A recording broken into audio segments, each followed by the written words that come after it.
ka-express, magandang araw po sa inyong lahat. Ngayon ay araw po ng linggo at ang petsa ay 14 na po ng buwan ng Abril. Yan. So, nakalipas na po yung birthday ng ating batang drummer na si Rian. Nakausap ko siya bago siya mag-birthday. Kaya lang medyo may diferensya o may problema dun sa linya ng komunikasyon. Dahil co-connecting lang lagi. Siguro baka mahina yung signal niya or baka wala siyang load, ganun. Kasi ganun pala pag walang load yung tinatawagan mo, connecting lang siya. Anyway, ngayong araw na ito mga ka-express ay may sinend sa akin si Ma'am Emma na video, yung talaga updated video ni Rian.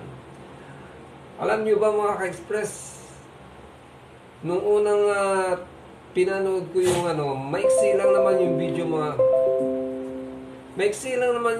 yung video mga ka-express, pero nagulat kasi ako kasi hindi ko siya sa totoo lang yan, pasensya ka na. Hindi ko talaga kaagad nakilala si Rian. Iba kasi yung looks niya ngayon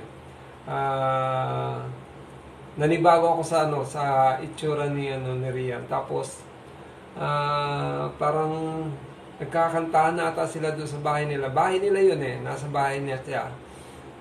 Nandun na siya sa bahay nila. Nagkakantahan na ata sila. Pero minapunan lang ako, medyo hirap na ata kumanta si Rian, or baka naman sobrang taas talaga nung note o nung key. Kaya ganon, na parang tingin ko hirap siyang kumanta.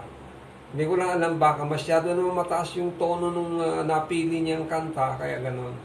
Anyway, malalaman natin yan kung talagang sa mga susunod na araw makakita na nating sasama o sumama sa gig si Rian. Kasi gusto ko rin kumbinsin si Rian na kung wala rin lang naman siyang ginagawa, siyempre kailangan niya rin naman ng panggastos. Kaya kinakailangan niyang sumama sa gigs. Hindi naman araw-araw. Hindi naman kailangan araw-araw na siyang sasama. Yung kung kailan niya lang talaga yung gustong-gusto niya lang talaga sumama. Yung bukal sa loob niya, yung hindi siya pinipilit, di ba? So abangan lang natin mga ka-express. So pansamantala, ito po yung latest video ni Rian. I'm sure pati kayo magugulat sa bagong anyo ni Rian. Ito po siya mga ka-express. Shoutout nga pala sa inyo lahat mga ka-express. Baka nabitin pa kayo ito na talaga. Ladies and gentlemen, ito na po yung Batang Drummers latest na video ng Batang Drummer ngayon. Panoorin nyo.